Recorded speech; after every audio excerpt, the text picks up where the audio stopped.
Permanent hair removal at Anos. Flat 25% off. Call 970-389919.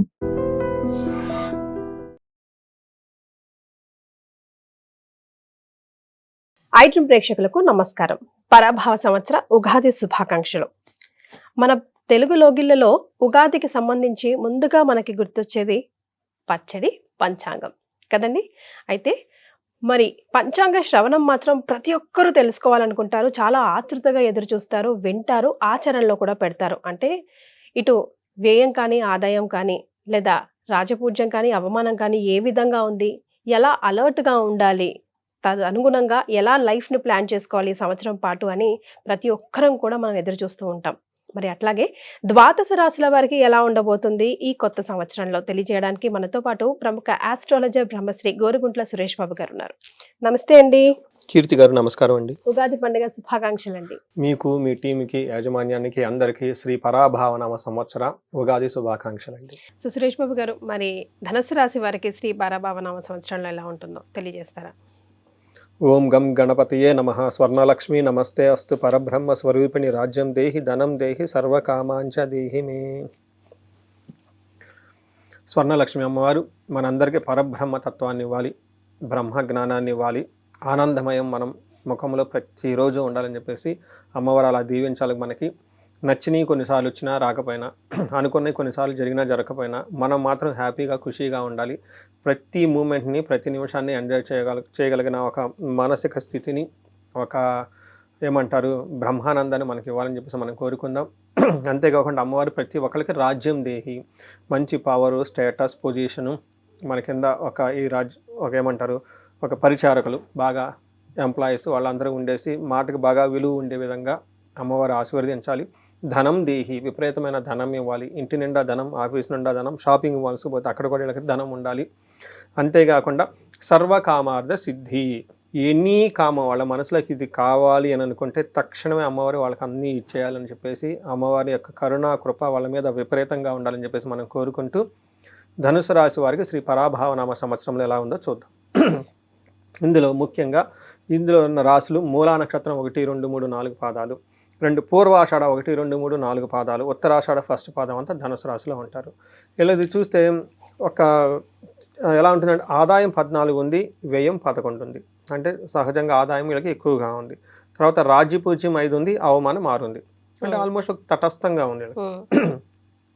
పెద్ద ఎక్కువగా ups and downs అయితే ఏముండదు, కూల్గా వెళ్ళిపోతుందని మనం చెప్పుకోవచ్చు. ఈ రాశి వాళ్ళకి ఒక ముఖ్యమైన ఏమంటారు సూచన అనుకోవచ్చు, ఒక జాగ్రత్త అనుకోవచ్చు. వీళ్ళకి 4వ స్థానంలో శని ఉన్నారు, అర్ధ అష్టమ శని అంటారు. అయితే ఇది లాస్ట్ ఇయర్ వచ్చినా కానీ వీళ్ళ అదృష్టం ఏమంటే 7వ స్థానంలో, అంటే వీళ్ళకి మీద గురు దృష్టి ఉండటంతో చాలా వరకు ఇబ్బంది పడకుండా, అంటే మిథున రాశిలో గురుండి ఈ రాశి వాళ్ళని చూస్తూ ఉండటంతో గురువు యొక్క పాజిటివ్ ఏమంటారు గురు దృష్టి ఉంటే 1,00,000 దోషాలు ఉన్నా పోతాయి అంటారు. ఆ దోషాలు ఎక్కువ వీళ్ళకి పడలేదు, అంటే ఎక్కువ మంది అనుభవించాల. అంటే శని ఉన్నారే కానీ గురువు యొక్క ప్రభావం చేత వీళ్ళకి అంతా ప్రభావం కనపడలేదు. ఈ సంవత్సరం వీళ్ళకి బాగా గమనించుకోవాల్సిందంటే అర్ధాష్టమ శని ఉంది.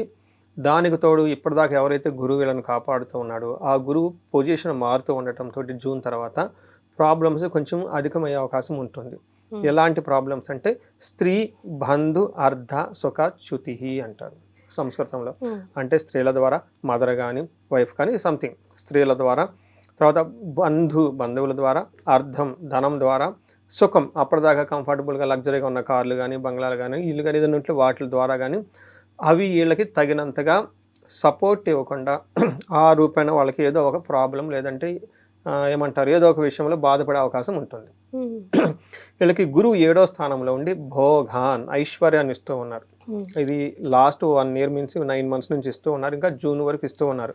అందుకని శని ఇందాక చెప్పిన వాటిల్లో ఇబ్బందులు పెడుతున్నా ఈయన గురువు ఉండటంతో భోగాలు ఇవ్వటంతో వాటిని మేనేజ్ చేసేమంటారు దాన్ని తటస్థం చేసేసుకుని చక్కగా ముందుకు వెళ్ళిపోతున్నారు. తర్వాత రాహు 3వ స్థానంలో ఉండి విపరీతంగా యోగ్యతనిస్తున్నారు అనమాట. ఇది కూడా 2వ రీజన్, వీళ్ళకి అర్ధాష్టమ శని ఉన్నా కానీ చక్కగా వీళ్ళు హ్యాపీగా స్మూత్గా వెళ్ళిపోతున్నారు. కారణం రాహు కూడా బాగా యోగ్యతనిస్తూ ఉన్నారు. తర్వాత కేతు వీళ్ళకి 9th హౌస్లో ఉండి తీర్థయాత్రలు చేయటం, మెడిటేషన్ చేయటం, యోగా చేయటము ఇలా ఉండటంతో పాటు కొన్నిసార్లు వీళ్ళు ఏమంటారు అవుట్ ఆఫ్ ది బాక్స్ లేదంటే రూల్స్ని బ్రేక్ చేసే అవకాశం కూడా ఎక్కువగా ఉంటుంది. బట్ ఓవరాల్గా చూసుకుంటే వీళ్ళకి కామన్గా ఒక మిక్స్డ్గా ఉంది అని చెప్పొచ్చు. ఉమ్, కొన్ని చోట్ల బాగుంది, కొన్ని చోట్ల బాగలేదు, కొన్ని చోట్ల ఏదైనా ప్రాబ్లం ఉంటుంది, ఇంకో గ్రహం వచ్చి కాపాడుతూ ఉంటుంది. ఉమ్, ముఖ్యంగా వచ్చేటప్పటికి రాహుకేతులు బాగా సపోర్ట్ ఇస్తున్నారు, గురువు కూడా సపోర్ట్ ఇస్తున్నారు. శని మాత్రం ఇబ్బంది పెట్టే పొజిషన్లో ఉన్న ఈ యొక్క గ్రహాలన్నీ అనుకూలంగా ఉండటంతో వాళ్ళకి ఒక కామన్గా అలా వెళ్ళిపోయింది అనమాట. ఉమ్, వీళ్ళు మెయిన్ గమనించాల్సింది ఏంటంటే జూన్లో గురువు మారిన తర్వాత ఉహు, గురువు ఆయన వచ్చేటప్పటికి కొన్ని ఇబ్బందులు పెడుతూ ఉంటాడు. శనికి మెయిన్ ఆయన పెట్టే ఏమంటారు శనిని ఆ బాధలు పడకుండా ఆపేవాళ్ళు ఎవరు లేరు. మరి ఆయన యొక్క ప్రభావం చాలా ఎక్కువగా ఉంటుంది. ఉమ్, ఈ రాశి వాళ్ళు 4 ముఖ్యమైన ప్రికాషన్స్ తీసుకోవాలి శ్రీ పరాభావనామ సంవత్సరంలో. ఫస్ట్, ధనం ఎక్కడ పడితే అక్కడ ఇన్వెస్ట్మెంట్ చేయకూడదు. ఓకే.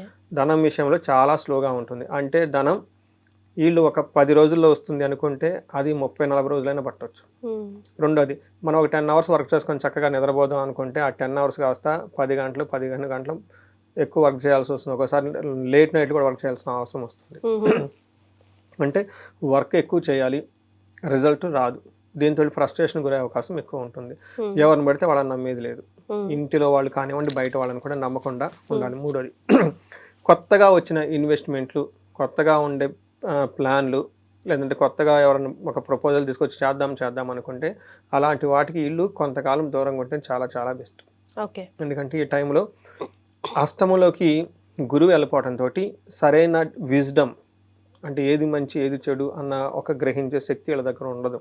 ఉమ్, గురువు వీళ్ళకి అష్టమంలోకి వెళ్ళిపోవడంతో వీళ్ళకున్న మేనేజ్మెంట్ స్కిల్స్, వీళ్ళకున్న జ్ఞానము, వీళ్ళకున్న ధనము, పుత్రులు, ఐశ్వర్యం, బంగారం లాంటి వ్యవహారాలలో ఉమ్, అంత అనుకూలంగా ఉండదని గమనించాలి. ఆల్రెడీ శని ఇబ్బందులు పెడుతున్నారు, వీటిని తట్టుకునే కెపాసిటీ గురువు ఇవ్వటం లేదు. అందుకని కొంచెం చాలా కేర్ఫుల్గా ఉండాలి. నేనేం చెప్తానంటే కొత్త పనులు, కొత్త ప్రాజెక్టులు ఎప్పుడూ రిస్కీ.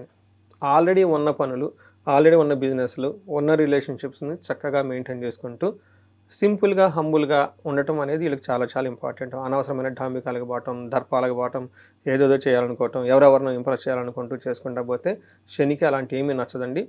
ఫైనల్గా వాళ్ళు అందులో పెద్ద సాధించేది ఏమి ఉండదు, అనవసరమైన వ్యయ ప్రయాసాలు తప్ప. వీళ్ళకి ఏమని చెప్తారంటే 4వ స్థానంలో శని ఉండటంతో పిల్లలు పుట్టే అవకాశం ఎక్కువగా ఉంటుంది. పిల్లలు లేని వాళ్ళకి ఇంట్లో ప్రసూతి అంటారు. అంటే వాళ్ళకి ఇంట్లో ఎవరైనా మనవడో ముని మనవడో ఎవరో మొత్తానికి పిల్లలు వచ్చే అవకాశం ఎక్కువగా ఉంటుంది. భయపడే అవకాశం ఎక్కువగా ఉంటుంది. స్వస్థాన హానికృతం, అంటే జాబులో కానివ్వండి, వాళ్ళు ఉన్న పొజిషన్లో కొంచెం ఇబ్బందులు వచ్చేసి భయపడే అవకాశం ఎక్కువగా ఉంటుంది. రెండోది, మదర్ రిలేటెడ్ ప్రాబ్లం వస్తుంది, జాగ్రత్తగా ఉండాలి. ఇవి కాకుండా మనకి గురువు 9వ స్థానంలో జూన్ వరకు ఉండేసి చాలా చక్కగా సపోర్ట్ చేస్తున్నారు. ఉమ్, జూన్ వరకు అయితే వీళ్ళు హ్యాపీ అండి. ఉమ్, అక్కడ నుంచి మాత్రం కొంచెం జాగ్రత్తగా ఉండాలి. Challenging start. ఇప్పుడు ఏమవుతుంది, ఈ జూన్ వరకు ఏమవుతుందంటే గంభీర్య అభిష్ట కార్యసిద్ధి, అనుకున్న పనులన్నీ చక్కగా అవుతూ ఉంటాయి, బాడీ లాంగ్వేజ్ బాగుంటుంది, కార్యసిద్ధి, అనుకున్న పనులన్నీ సిద్ధించుకొని ముందుకు వెళ్ళిపోతూ ఉంటారు. ఇక్కడ ప్రాబ్లం ఏంటంటే 8th హౌస్లో ఎప్పుడైతే గురువు మారిపోతూ ఉన్నాడో ఇక్కడ వీళ్ళు జాగ్రత్తగా ఉండాలి. ఏ విషయంలో జాగ్రత్తగా ఉండాలి? చోర, అగ్ని, నృప, భీతి, దొంగతనాలు జరిగే అవకాశం ఉంటుంది. జ్యువెలరీ, ఖచ్చితంగా గోల్డ్ పోతుందండి, చాలా చాలా కేర్ఫుల్గా ఉండాలి. ఉమ్, నాకు లాస్ట్ ఇయర్ హోలీ ఇయర్లో ఈ అష్టమ గురువు వేరే రాసులకు ఉంది. ఉమ్, వాళ్ళు నాకు 2-3 ఫోన్ చేశారు యుఎస్ నుంచి. జ్యువెలరీ వాల్ పగలగొట్టుకొని, అది మిషన్ ఉంటుంది ఉమ్, అక్కడ యుఎస్లో, సీక్రెట్ కోడ్స్ అన్ని సిగ్నల్స్ ఉంటుంది, ఆ మిషన్ తీసుకుని వెళ్ళిపోయారు. అయ్యో రామా. చాలా కాస్ట్లీ జ్యువెలరీ ఉంది. ఉమ్, సో అలా జ్యువెలరీ పోగొట్టుకోవటం, కొంతమంది పెళ్లికి వెళ్ళామండి నెక్లెస్, కొంతమంది ఇంట్లో తీర్థయాత్రలకు వెళ్ళిపోయారు, వచ్చేటప్పటికి డబ్బు గోల్డ్ లేదు. వామ్మో. ఇలా చోర, అగ్ని, నృప, భీతి, అగ్ని ప్రమాదాలు కానివ్వండి, దొంగతనాలు కానివ్వండి, లేదా గవర్నమెంట్ అఫీషియల్స్ నుంచి, ఇన్కమ్ ట్యాక్స్ డిపార్ట్మెంట్ల నుంచి, ఇలాంటి వాటి నుంచి ప్రాబ్లం వచ్చే అవకాశం ఎక్కువగా ఉంటుంది. దాంతో వీళ్ళకి నిష్ఠూరం, కోపం ఎక్కువయ్యి బాగా ఎదుటి వాళ్ళని తిట్టేస్తూ ఉండే అవకాశం ఎక్కువగా ఉంటుంది. వీళ్ళు జాగ్రత్తగా ఉండాలండి. తర్వాత 3వ ఇంట్లో వీళ్ళకి బాగా రక్షణ కల్పించే ఏకైక గ్రహం ఎవరంటేనండి రాహు. ఓకే. ఎన్ని ప్రాబ్లమ్స్ వచ్చినా కానీ చక్కగా అన్నీ సాధించుకోండి, ముందుకు వెళ్ళిపోతూ ఉంటారు అనమాట. 3వ స్థానంలో రాహు ఉంటే మసిపూసి మారేడు గై చేసి ఏదో విధంగా చేసేస్తారు. ఎన్ని ఇబ్బందులు ఉన్నా కానీ ఇది ఒక పాజిటివ్ వీళ్ళకి స్ట్రెంత్ అని మనం చెప్పుకోవాలి. సో ఈ ప్రకారంగా చూసుకున్నా కదండి, కొంచెం మిక్స్డ్గా ఉంది, కొంచెం జాగ్రత్తగా ప్లానెడ్గా చేసుకోవాల్సిన టైం వీళ్ళకి. సో హాఫ్ ఇయర్ బాగుంది, హాఫ్ ఇయర్ ఛాలెంజింగ్ గా ఉంది ఒక విధంగా చెప్పుకోవాలి ధనుసు రాశి వారికి. మరి నక్షత్రాల ప్రకారం ఎంతవరకు సపోర్ట్ ఇస్తుంది? నక్షత్రాలు కూడా వీళ్ళకి మిక్స్డ్గా ఉందండి. మూలా నక్షత్రం చూసుకుంటే ఫస్ట్ సర్వజన పూజ్యము, అందరి నుంచి గౌరవం వస్తుంది, ఆరోగ్యం బాగుంటుంది, రోగాధిక్యం హెల్త్ విషయంలో కొంచెం జాగ్రత్తగా ఉండాలి. బట్ ఓవరాల్గా వీళ్ళు సంపదలు బాగానే ఉంటాయి, సంతోషంగానే ఉంటారు. 2 పనుల్లో ఆరోగ్యం విషయంలో జాగ్రత్తగా ఉండటం ఎంతైనా అవసరం అండి. తర్వాత భయపడుతూ ఉండే సిచ్యువేషన్స్ వీళ్ళకి ఎక్కువ ఉంటాయండి. తర్వాత అనుకున్న పనులు కాకుండా మనం ముందే చెప్పుకున్నాం, లేటుగా అవుతుంటతోటి స్ట్రెస్ స్ట్రెస్ ఎక్కువైపోయేసి దాంతో అనుకున్న పనులు కాకపోతే భయపడుతూ ఉండే అవకాశం ఉంటుంది. అంటే ఇప్పటిదాకా అన్ని బాగా వెళ్ళిపోయినాయి కదా, ఏదో జరుగుతుంది అన్న 2-3 ఈవెంట్లు లేట్ అయిపోతే ఆటోమేటికల్గా ఫీల్ అయిపోతారు కదా.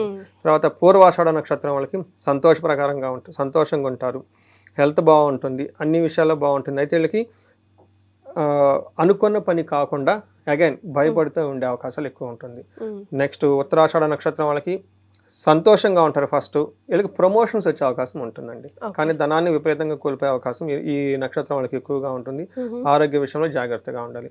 అంటే మనకి ఏది చూసుకున్నా కానివ్వండి, అనుకున్న పని కాకపోవడంతో వీళ్ళు అధికంగా భయపడే అవకాశం ఎక్కువగా ఉంటుంది. మానసికంగా టెన్షన్ గురే అవకాశం ఎక్కువగా ఉంటుంది. కొన్నిసార్లు అనారోగ్యాన్ని కూడా గురే అవకాశం ఎక్కువ ఉంటుంది. ఇది గమనించుకొని చక్కగా వీళ్ళు యోగా చేయటం, మెడిటేషన్ చేయటం ఇవన్నీ చేస్తే బాగుంటుంది. మరి ఏం రెమెడీస్ యూజ్ చేస్తారండి వీళ్ళకి? వీళ్ళు పరిహారాలు చాలా ఎక్కువ చేసుకోవాలండి. ఇది బయటకు వెళ్ళిపోయి పెద్ద పెద్ద బిజినెస్లు చేసి బిజీగా ఉండి ఈరైతే కాదు. వీళ్ళకి గ్రోత్ అనేది ఎక్స్పెక్ట్ చేసుకోవద్దు. అసలుకి ఈ రాశి వీళ్ళకి పరాభావనామ సంవత్సరం. మన ఇప్పుడు ఏదైతే నడుస్తుందో ఇది పరాభావనామ సంవత్సరం. జనరల్గా మనిషి దుఃఖానికి కారణం ఏంటంటే అజ్ఞానం అని చెప్తారు. సరైన జ్ఞానం, అది భగవద్గీతలో కూడా చెప్పారు కదండి. జ్ఞానాయోగం అని ఒక చాప్టరే పెట్టారు అందులో శ్రీకృష్ణ గారు. చదువుకోండి, దాని యొక్క ఇంపార్టెన్స్ తెలుస్తుందని. ఈ గురువు వీళ్ళకి సరిగ్గా సహకరించకపోవడంతో రాంగ్ డెసిషన్ తీసుకొని అనవసరంగా ఇబ్బందులు పడే అవకాశం ఉంది. కాబట్టి ఇలా బయటికి వెళ్ళి అవి ఇవి చేసే దానికంటే కూడాను ఇంటర్నల్గా ట్రాన్స్ఫార్మేషన్ చాలా ఇంపార్టెంట్. ఐటీ నా ఫేవరెట్స్ అంతా ఐటీ వాళ్ళు కాబట్టి ఇంటర్నల్ ట్రాన్స్ఫార్మేషన్ చాలా ఇంపార్టెంట్. డైలీ ఖచ్చితంగా ఫిజికల్గా ఎక్సర్సైజ్ చేయాలి, సూర్య నమస్కారాలు చేయాలి, యోగా చేయాలి, మెడిటేషన్ చేసుకోవాలి. గురువు అనుకూలంగా లేరు కాబట్టి ఆశ్రమాలు మఠాలు ఎక్కువగా తిరుగుతూ ఉండాలి. తర్వాత టెంపుల్స్ ఎక్కువగా విజిట్ చేస్తూ ఉండాలి.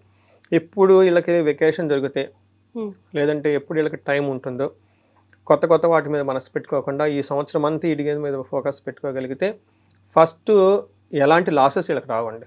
మనం ఏదో చేసి మనకు కష్టపడింది సొమ్ము అంతా తీసుకెళ్ళిపోయి బిజినెస్ పెట్టి అందులో రాకుండా ఉండే బదులు అసలు ఏమి చేయకుండా కూర్చున్నాం అనుకోండి, మ్యాక్సిమం అయితే ఫుడ్ ఖర్చు అవుతుంది.